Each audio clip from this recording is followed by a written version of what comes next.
just really workmanlike win for us tonight. Nebraska makes you do that. I have so much respect for what Tim does with his team, and they're so well schooled defensively. They really are. I mean, they make you work really hard to score. Their principles are great, and they have two guards that just are relentless with their pressure on you, and with Watson and Webster. And with guys like that, you're not going to stop them. So really, it's about trying to make them take a lot of shots to get their points, and I thought we did a good job with that. I think they took 38 shots to get 37 points. I mean, what can you say about Derek Pardon? I mean, he was fantastic. Must be something about the color red. I got to figure out a way to where he thinks every team we play wears red, because he's just had some great performances against these guys. But what I will say about him is, and it shows a lot about who Derek is, Derek did not play his best at Ohio State, and he took it really personally. We were able to win the game, but I think he was 1 for 7, had a number of shots that he normally makes that he just didn't play a great game. And for him to come home and put the gym time in the last 2 days and come out and have this kind of performance, 19 points, 22 rebounds, 3 block shots is just incredible. So proud of him. Thought Vic Law in the second half made some huge plays, the 3 in transition. Certainly with BMAC, the shooting's not there, but the leadership is. The guys, you guys see what it's like when he's not on the floor. I mean, he just makes us go, gets us in our stuff. And I thought Isaiah Brown's minutes, especially in the first half, Scotty's back was bothering him a little bit tonight. He came down with some back spasms at the end of the Ohio State game, and you could just tell he wasn't moving great, and I was proud of him for gutting it out. But he didn't have his normal bounce and pop tonight, and that's where I thought Isaiah's minutes, especially in the first half, were huge. He got us 9 points, got us that lead going into halftime, which I thought was really big. So really proud of the guys. Every win in this league is really tough. Everybody's good. I was proud of our focus on this game. Our guys were really motivated. I know there's a number of things, but the opportunity to win 5 consecutive league games, that was something that I know has not been done, I think, since '66, and that was something that they brought up, that they used as motivation for this game to try to continue to do some things that haven't been done here, which I like that they're focused like that. So got 2 days to get rested up and get ready for a high-powered, explosive Indiana team that it's going to be a high-level game on Sunday night. So open for questions. Tim Miles was in here. He said the crowd is affecting him now, especially being near that student section. He joked about being called some names and said they had to use hand signals and stuff. Yeah. What are you sensing from that, and how's that going to help you Sunday? No, it's awesome. I mean, and I said it from day one. And the thing is, it's like the old, my whole thing was we just had to win. I didn't blame anybody initially. If you, what's the what Field of Dreams? If you build it, they will come. Is that what it is? Hey, so.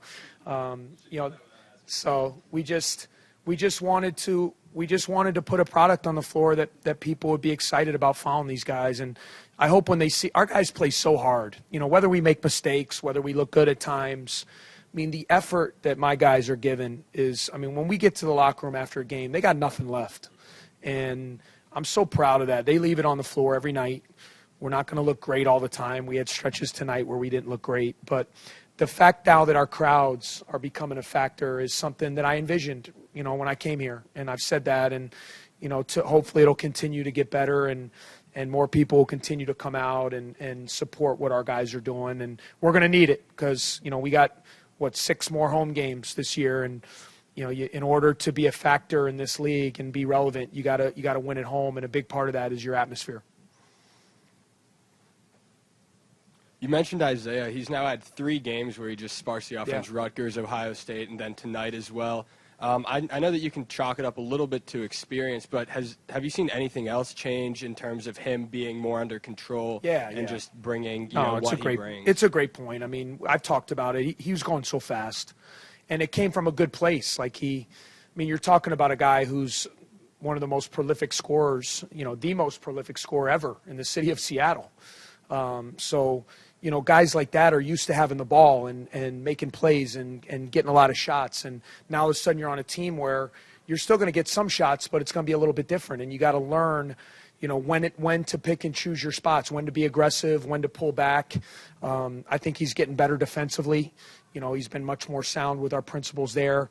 And he's a weapon, when things are stalled. I mean, you guys see him. Nebraska's a really good team. They take you out of your stuff.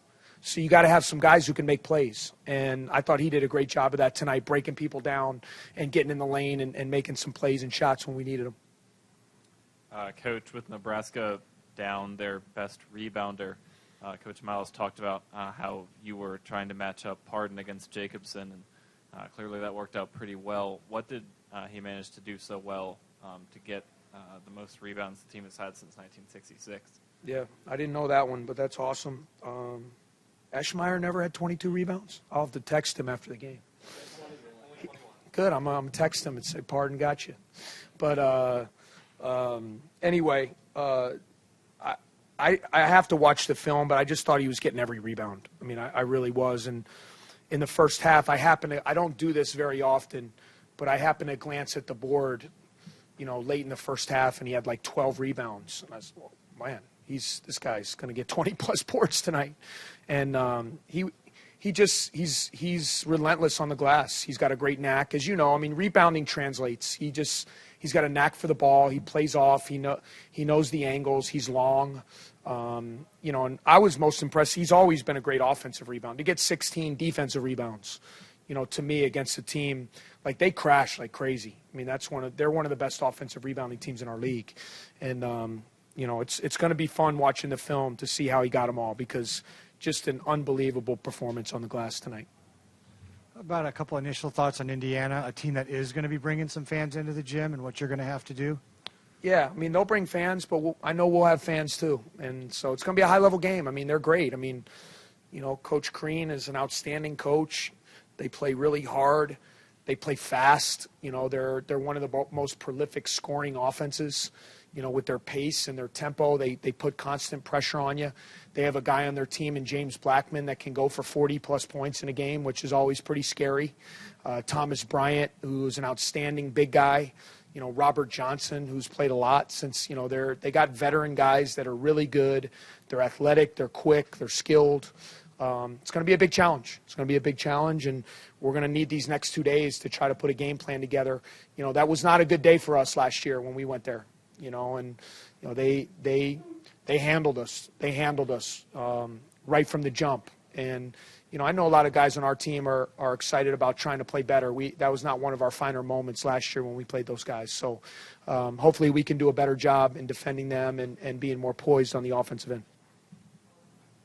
Coach Collins, at times in this game, Nebraska showed that they could make shots. Like when they were down, they put up a big run right at the beginning of the game. But it just seemed like they missed a lot of shots. Did it ever occur to you that if they just made some more shots, that maybe the outcome would have been a little different? Yeah, I mean, I think with every game, sometimes we analyze it so much, but sometimes it comes down. Like I thought McVay had 2 really wide open threes in the corner, and he's been shooting great.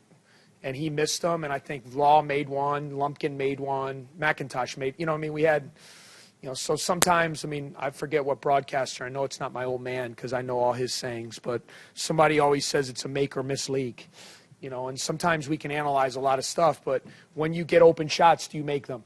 And certainly, if McVay makes those and we miss ours, we could be sitting up here with them winning the game. So, and even Webster and Watson, I thought, had some clean looks that they normally could make. So there's no question. This is a good team. I told our guys coming in, had they not lost 2 games in a row at the buzzer when they were winning by 1, they'd be 5-2 just like we are, with wins at Maryland, at Indiana. This team is a good team. They play hard. They're really well coached, and we knew we were going to have to play well to beat them. And I thought we did enough, which was great. Oh, 2 quick little questions from the game. One that wasn't important, the other that was. With .7 left. If it's not important, then why would you ask me? Because I'm curious. With .7 left, why didn't you try for a 3 at the buzzer? I just thought, we came out of the locker room. It was like, let's just get to halftime. We were up by 3. Yeah. You can try to airmail a pass. What if we foul? What if it goes out of bounds? They get it out of bounds under. Like, we were already in halftime mode, and I hated that it came to that. I wish we would have been able to just stay on the floor, both teams. So I said, just get the ball in. Let's go to halftime. It's going to be our ball to start the second half. And the moment that kind of did matter, Isaiah is on the ground, and he's still trying to grab a steal from the big guy. I thought that just kind of symbolized his feistiness and stuff. Did you see that moment? Although I would have liked him not to foul. So, but, I mean, we have a feisty team. I mean, a lot is talked about, a lot of, how do we shoot and three-point shooting and all that. But we have blue-collar guys. I mean, we compete. We battle. And like I said, we don't look great all the time. I mean, but the one thing I know about my guys is they're going to battle and they're going to fight and give everything they have. And it's made it a really fun team to coach. Thank you, guys.